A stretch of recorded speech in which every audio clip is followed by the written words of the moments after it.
All right. Thank you, Venkatesh. Thank you so much. Hello, everyone.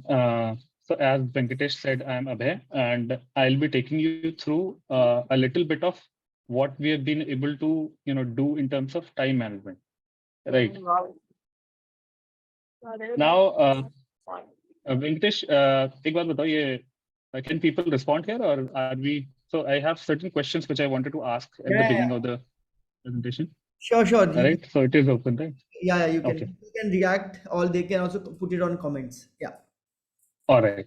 All right. So, uh, so I think the introductions are made. Let's keep that aside then. Now, moving on to the next part, what I wanted to do was just check what is the expectation and what are the, what are the things that we face, when we are working on multiple things at the same time, right? So, what are the issues that we face, or what is it that we would like, to understand from this session? If anybody wants to unmute themselves and voice their opinion, that will be great. If not, you can also use the chat.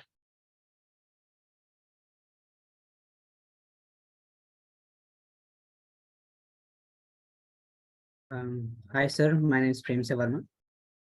Hi, Premcha. Yeah. So, sir, actually, I have a lot of like previously we used to work with our tech stack to a small, like small code bases. So now we are shifting to a huge code bases which have great impact to the society.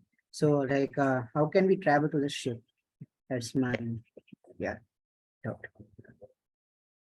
How can we how can we So, like, how can we adapt to the new code bases, like to big code okay, bases? adapting to the new code bases? Okay, got it. Right. So I think many of you will be working on certain tech stack. You would be used to working on certain tech stacks or languages. And then when working on DPGs, it comes with a new kind of tech stack and also different code base. I think that is what you are referring to here. How do we adapt to the new kind of things that we are asked to work on in these projects? Right. That's a good question. Anybody else? Nothing on the chat?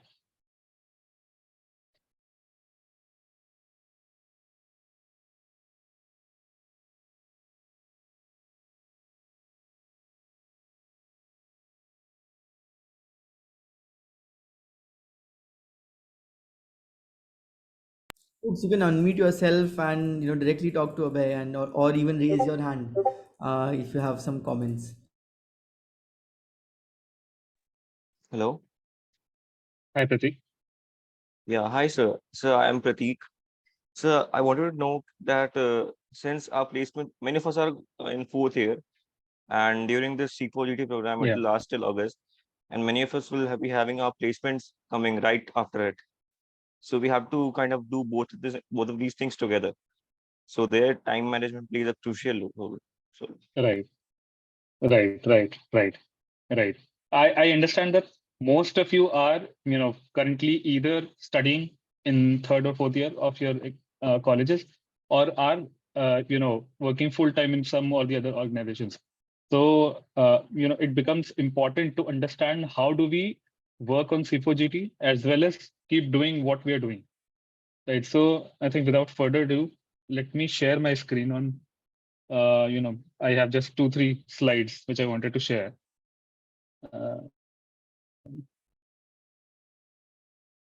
Right. Now, if we look at time, right, the effort that we need to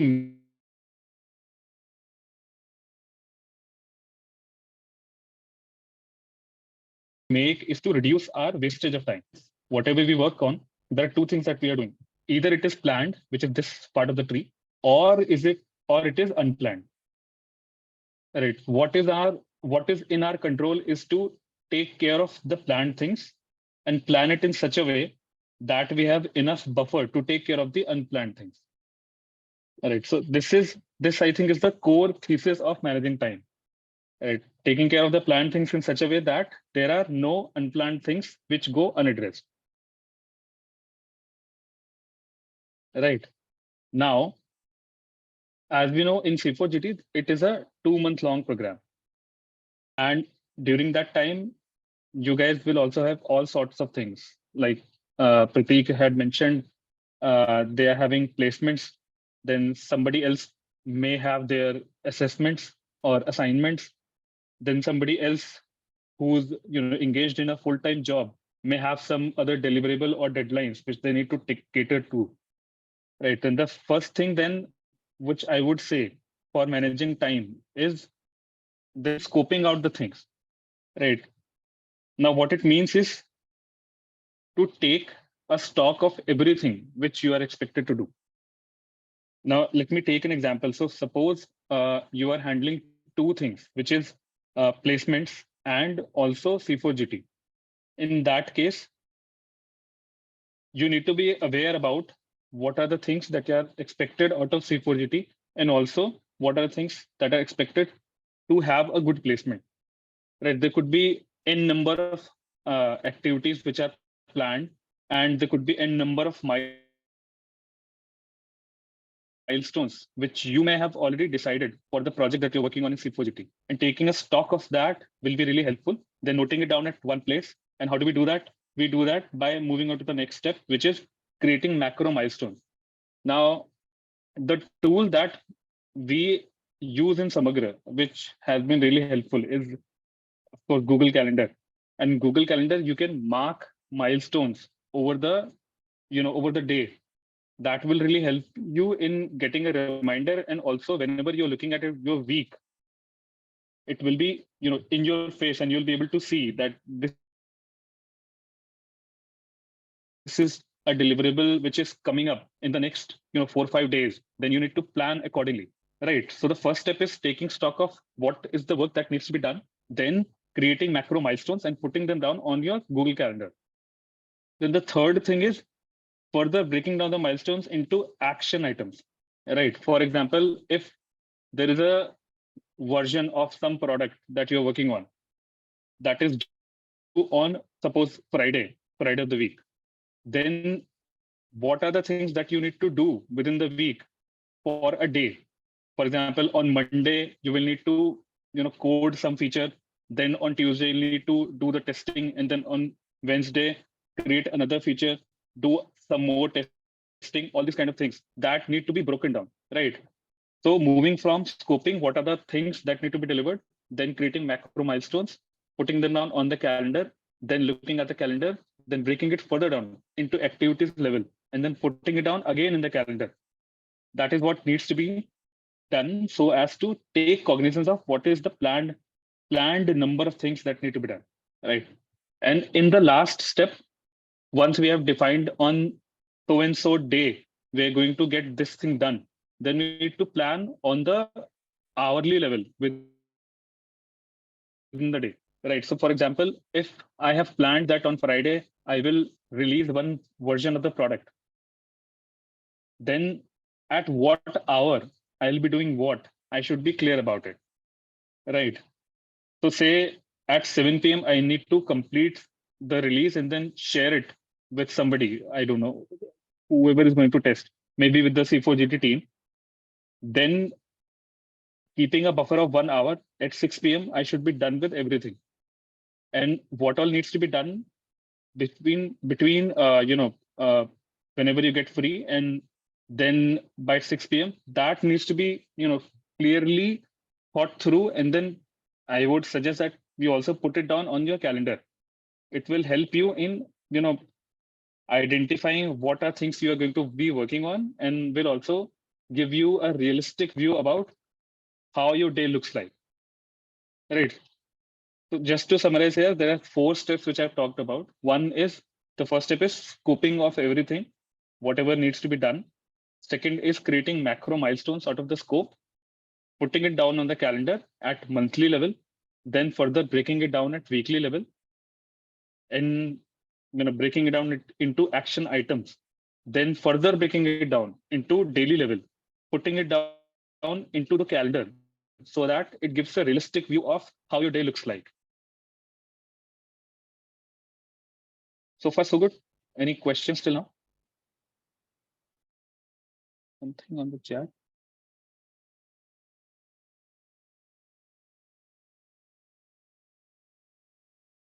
Yes, yes, sir. How I to? have a doubt. Like you shared that planning hourly is also Yeah. important to go with. But sir, like whenever we plan something and I noticed that in my case that I planned my day, but some ways or someday that if I will not able to match that like milestone or anything that I planned, that kind of like a demotivation or not kind of fully demotivation, but a little sense of that we I'm not able to complete that task. So that happened for a day, means days so long we are able to do many tasks in that day. So you shared that planning early is helps us. So I think that that is like more kind of demotivation, because we planned early, that it is like most of the time never going to be like successful, that I planned in that hour I will do that thing. But maybe I faced some difficulties in that, so I was not able to do that. So how we deal with that, because I think that early level is kind of headache. Yeah. I completely understand that, and I think this is a good question, and I have the next slide which talks about this as well. Right. So I think we should move on then. So these are the best practices which I think we should follow so as to not get, you know, bogged down by not sticking to the plan. Right. So I think I will go over these pointers, and Dipali, I think this will also address your question. If it does not, let me know. I will then explain it again. Right. So these 5 things I think are the best practices for managing the time. Front loading is the first step, which essentially talks about breaking down and opening the boxes. So there are many items when we are planning. There are many items for which we do not have clarity. So say you need to deploy, or you need to work on certain technology for which you don't have any idea about right now, and you have planned it to be done very close to your release. Right. You know that there is an unknown there. You know that you don't know how much time it will take. Even then you've planned it very close to the release. What will it result into? It will result definitely into delays, because you do not have clarity around how much time it will take. It may take more time than we have thought about. Right. So front loading it, which means that you do that first thing whenever you are opening your month or your week. The first thing that we should do is attack the unknowns, so that we have clarity about what is it or how much time is it going to take. So that is the first best principle that we need to work with, which is front loading. Front loading the unknowns.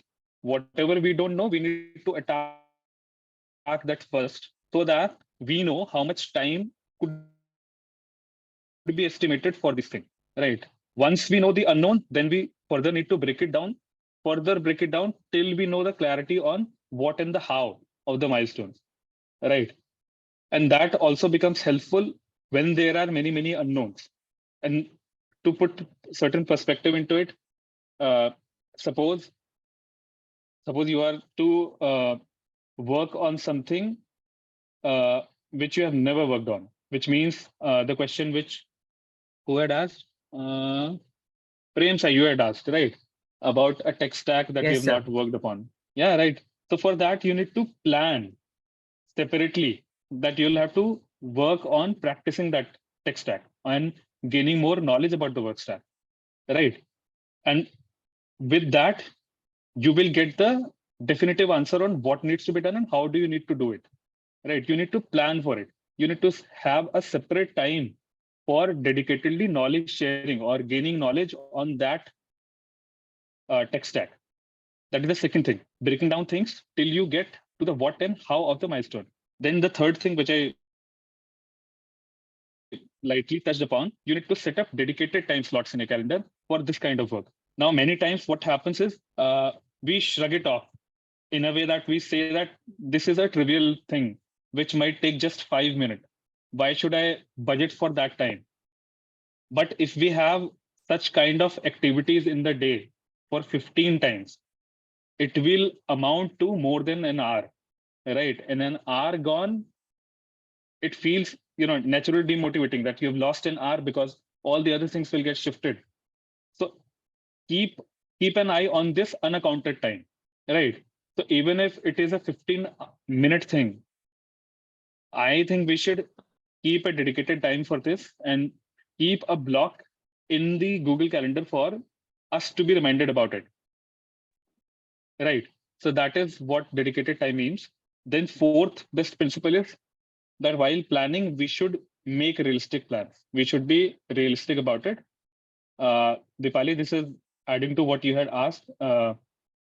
If you know that this task is not going to get over in 2 hours, why budget 2 hours for it? Right. If you know that this will take 3 hours for me, we should budget 3 hours for it. Right. Even if we budget less and expect high from us, we know it cannot be completed. This is a realistic expectation. Then we should not budget for that in the Google Calendar or wherever you are making the plan. Right. This is what the core principle is. And for getting the realistic estimation, you need to break it down and understand what is it that is need to be done and how is it that it will be done. Right. And the last thing which we frequently overlook when we are planning is adding buffers. Right.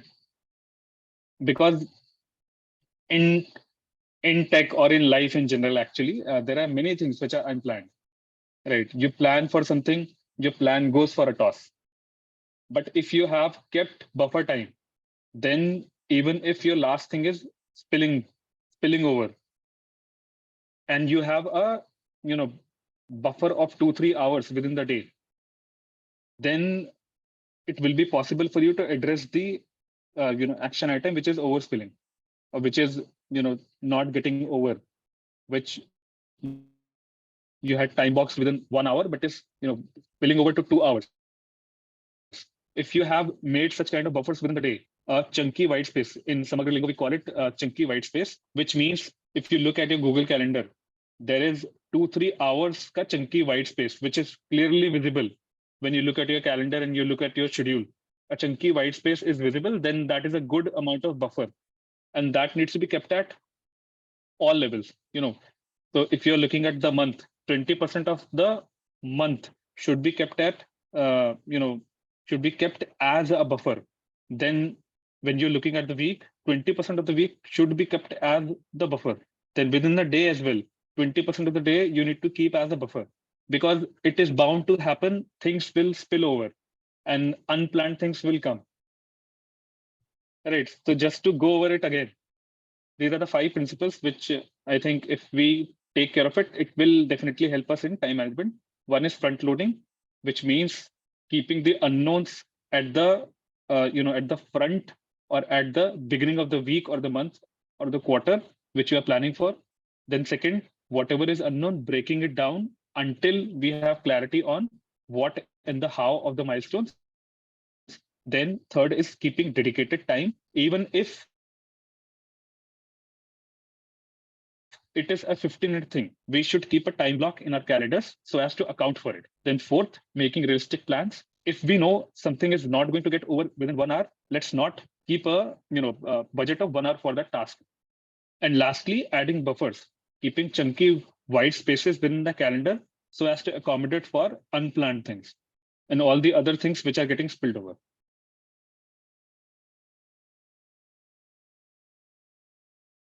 Dipali, did this address your query? Yes, sir. Thank you, sir. All right. There is something on the chat. Let me look at it. Okay. Are there any other tools similar to Google Calendar for planning? Any tips on how to set realistic targets? So there is one question which I think I cannot answer: how to maintain the quality of code. This Venkatesh will have to address separately. For the other 2 questions, for the 2 questions which are on the chat, let me try and address that. One is tips on how to set realistic targets. Now, I think the best way would be to be true to oneself. I know this sounds very philosophical, but uh, setting realistic targets generally means not keeping something for the end. Like, for example, if I know, I'll take a very general example. I know I need to visit the bank to check out my locker, and I don't know how much time it will take. And I don't know because I haven't spoken to anybody about it and have not also, gone myself to check how much time it will take. Right. So I will not be keeping a realistic target around it. So the best way would be to ask people around if they have worked on it and then rely on their estimation. If we have not worked on it, if we have worked on it, we have an experience that it takes more than what we are thinking right now, then we should be cognizant of the fact and then keep it accordingly. Then I hope this answers your question in some level. Then Prem side, your question was any other tools apart from Google Calendar? The simplest tool on which one can do their planning is an Excel sheet, right? On an Excel sheet, if you keep days over the rows or the columns, and then hours in the rows, then you'll be able to create your plan for the day or for a week as well, for that matter. And that is how we do our planning in Samagra. We use Google Sheets for creating monthly plans and sometimes also weekly plans. But it will really help if you put that down in your Google Calendar, because Google Calendar uh, as an app helps you in giving you a reminder just before the meeting, because you have dedicated a time for yourself. It will remind you 10 minutes or 15 minutes before the meeting happens. Then the second thing is you can also keep track of how much time you are, how much time you are dedicating to what activity, because Google Calendar also helps you in giving how much time of the week you are dedicating to meetings with who, and you can also create all kinds of analysis out of that.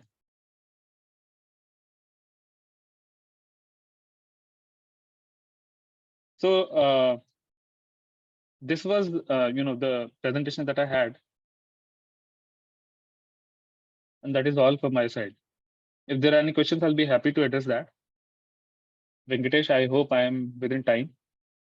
Yeah. So we have good time to ask a few questions, right? So folks, feel free to use the next few minutes in asking questions from Abhay, and maybe he can illustrate some of his own methods of time management and tell you how he on a personal level does it so well.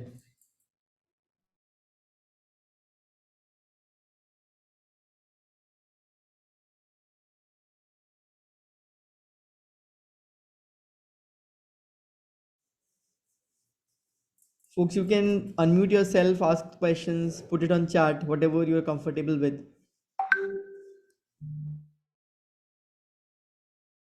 Aman has mentioned another tool, which is Notion. Yeah, Notion is also a good tool.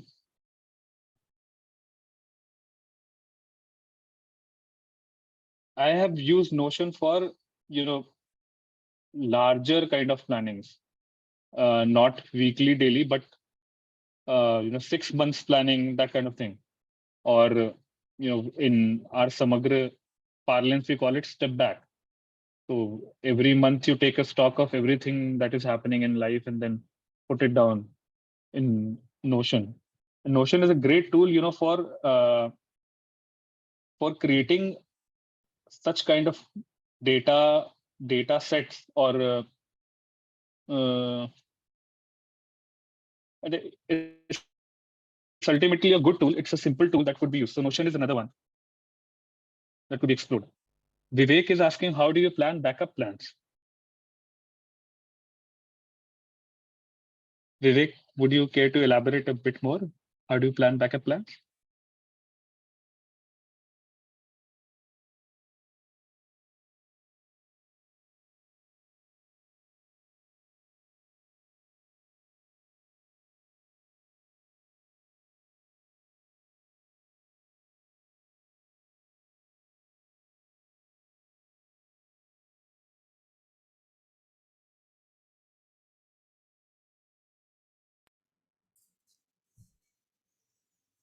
No, Vivek doesn't want to speak.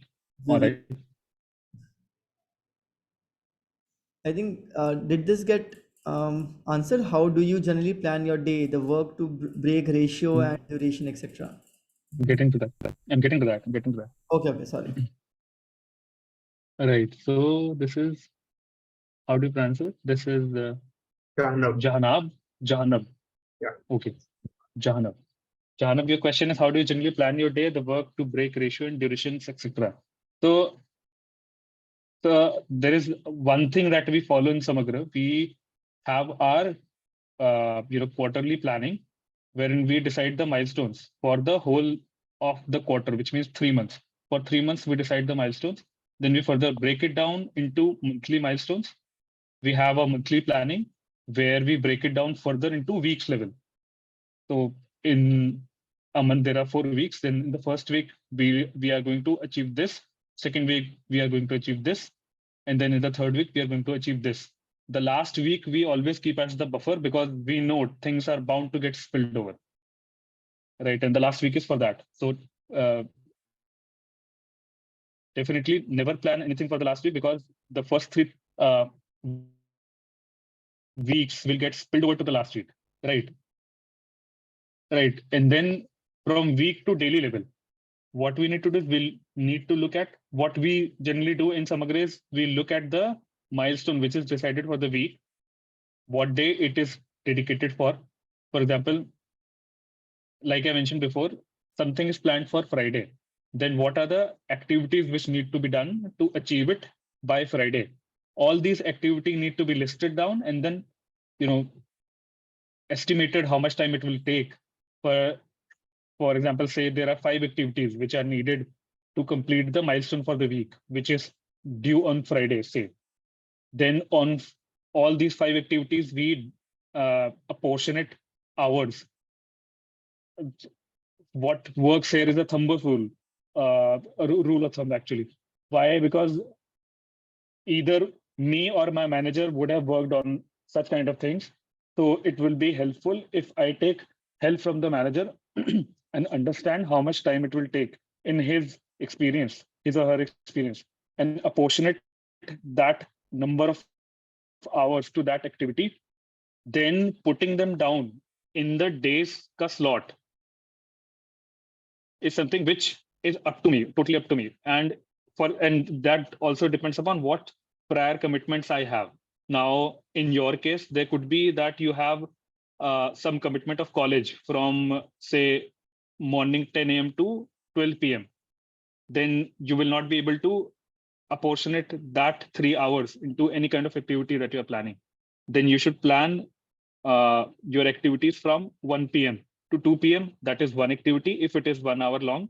Then keeping a buffer in between 2 activities is also a good practice. Why? Because even if the first activity gets spilled over, you still have some time to take care of the next activity. And more than taking care of the spillover, it is more for our mental well-being. And we say that multitasking can be done by people, but I don't think as humans we are good in multitasking. Even computers don't do multitasking for that matter. The way multitasking happens is you break it down into smaller stuff. You take care of first stuff, then stop it from happening, then go to the next thing. And in that way, multitasking happens. So the same way we also work, but we need some time to switch context from one activity to the other. So if you're doing something related to your college and then you are directly jumping onto some other thing which is of very different nature, it will take some time to orient yourself to what was the milestone that was needed to be achieved, and then what was the task that you had planned and task at hand. So in that way, so just because of that, you should keep a buffer between 2 activities. A 10-15 minutes ka buffer would really help. But did this help, Jana? Yes, I had like a good insight to this. Thank you. Right, and about the ratios and the durations, Jana, there is no thumb rule about it. What should be the ratio? that will come with experience. Like in our case, we have defined certain ratios, and I was mentioning that 20% should be kept as buffer. And for our work things, we have also defined certain ratios. We largely follow them. कभी कभी थोड़ा इधर उधर तो होता ही है, but 20% buffer is sacrosanct. Now moving on to the next question. Vivek is saying, in case we are not able to achieve whatever we have planned to do due to n reason, then how to get those things done with other tasks as well to be achieved. So Vivek, the answer is there is only limited time, right? And if we are delaying on something and eating up on the remaining time, then we should be, flagging things upfront, and we should let people know that the other tasks won't be completed. That there is there is no magic wand here which will create more time. I think the best way is to communicate with people. Hey, the effort estimation was off, and I really tried, but it is not possible. So maybe we should reschedule all the other things. Manas is asking, how do you incorporate breaks into your schedule? I tried fixing tasks into time slots, but I could never stick to them. Most of the times I feel working on something else. What do I do? I think this is a matter of discipline then, right? But I could never stick to them. Mostly, I think it is about not being too hard on yourself. If you feel there are times on which you have more productivity, then you should plan things around that only. For example, I feel I am the most productive in the mornings, so I plan most of the complex things which will require me to think, and then do a lot of heavy lifting on in the morning. And if I have to, review something, or just give comments on something, or do some random meetings, I will schedule it in the second half of the day, because I don't feel I am very productive in the second half. I'm more productive in the first half. So I think that kind of things you should also try. You should also try and find what time of the day you are most productive, and then schedule most complex things during that period of the day. Mohit has also directly messaged me.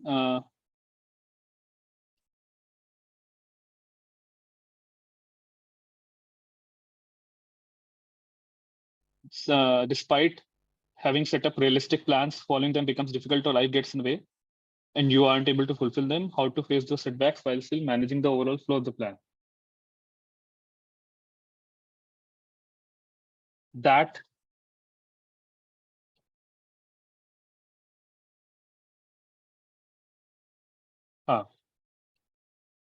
so that I think is more to do with how you perceive your setbacks. If you get dejected by something not getting done in time, then that will show up in all the other things that you do. But the key is to focus on some small win, to be motivated, and to be working to keep working on things. Vivek is asking how to plan for some task which you have no experience before. So when you have something wherein you do not have clarity around what is needed to be done, or what exactly you would have to do, then the first task itself becomes to get clarity on what needs to be done, right? And you time box that thing, ask around, or look up over the internet and get some kind of clarity. That becomes the first task, and you plan for that as well. You do not overlook that, right? And you keep a budget on whatever limited time you have to create clarity for the task wherein you do not have clarity. That is the most overlooked step, I think. When we plan for things, we do not account for getting clarity on something which we do not have any experience on, and that will help.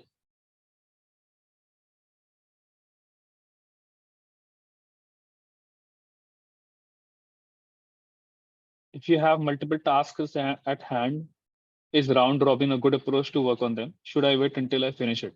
What are some good tips to completely shift your focus to another task? Can you also talk about how to incorporate breaks in general, not white slots on your calendar to handle spillover?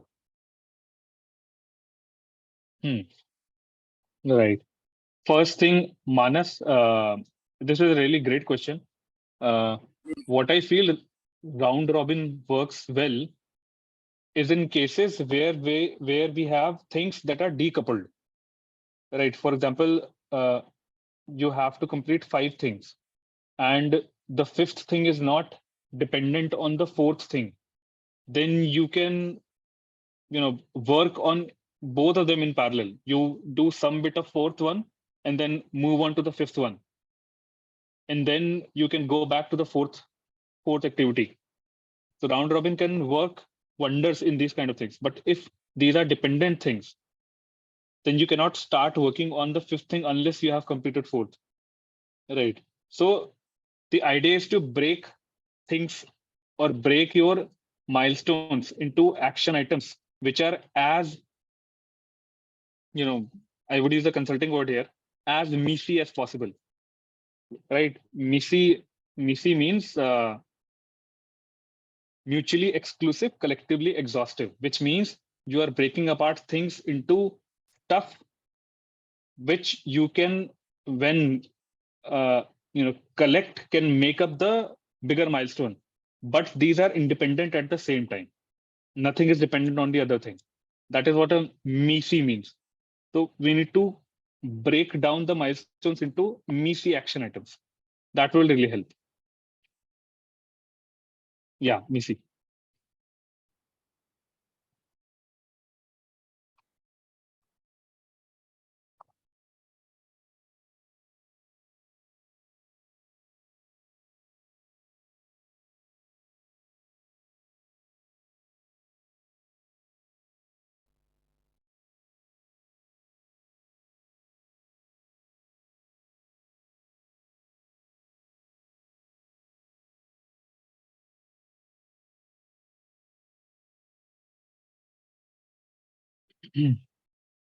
Naveen is asking, when we set a specific time limit for a task, but find it more interesting and needing more time, should we leave it for the next day and start next task, or should we complete it now? What should be the best choice in that situation? I think there is no set rule for this. it it largely depends on what your priorities are. For example, if you need to get it done by today, then you will have to get it done. Whatever time it takes, you will have to do it. But if it can be pushed to the next day, then if something more urgent is there, if something more prioritized is there, then we should definitely switch to that thing. And I think that got missed out. Very, very important to prioritize things as well, right? While you have, but this situation will come up every day in your life, and uh, not to give some gyan, but at the expense of sounding like I'm giving gyan like a baba, but I think that this kind of situations arises every day, that you need to prioritize this versus that, and you need to take a call, and according to the priority, you will have to decide whether to work on this item or the other item. And I'm sure this dilemma will be coming up in your life every day when you are thinking about whether to work on C4GT work, or your college work, or your profession, or your job, whatever you're working on. But I think the idea is to prioritize things and then decide accordingly whether I need to complete it today, or I can push it out to the next day and can work on something else.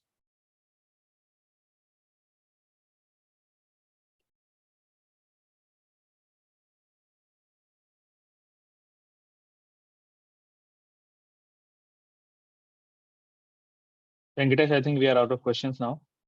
Yeah, I think that was a great session. I think a lot of people were inquisitive about how to manage time, especially in the context of the fact that some of them are working professionals, so might have to work apart from their, existing jobs that they're doing, as well as some of you are interns, some of you are, college students, might have exams, placements. So I think contextually it was very relevant to kind of understand how to plan your say month, week, and a day ahead, right? So I thank you so much, Abhay, for being very candid with them, giving all the tools that they can utilize to prioritize, to set the goals, and then ensure that they're able to reach to all these milestones which are set for them. Because the very interesting thing about C4GT is that even before they got selected, they had to do some thinking about the weekly plan, for reaching the end milestone of the program. So this kind of cements that idea, and maybe people can now look back at what they had put Yeah. in and see that how they can flesh things out even further. Maybe Right. now on the next, okay, now that I'm starting on 1st of July, what should I do? How should I plan my week ahead, say the couple of weeks to begin with, and so on and so forth. Yeah. Right. Thank you so much, Venkatesh, for having me. Just one last point I would like to make, because you're starting, to work on C4GT from 1st July, then it will be a good idea to go back and have a look at the plan that you had shared and see if you had planned anything which you are not, either experienced about, or you have, there are many unknowns in something. And I would recommend that you put it up upfront. Right, you pull it up in your plan so that you can work on creating clarity on that thing, and then can subsequently plan in the next weeks. Yeah. Right.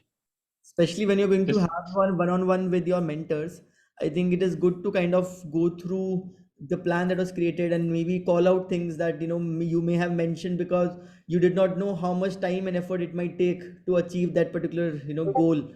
So maybe and then kind of flesh out the plan accordingly and align the mentors accordingly. Yeah. all right, then. Thank you everyone for listening to me. Thank you so much, Abhay. Thank you so much for sparing your time. All right, bye bye.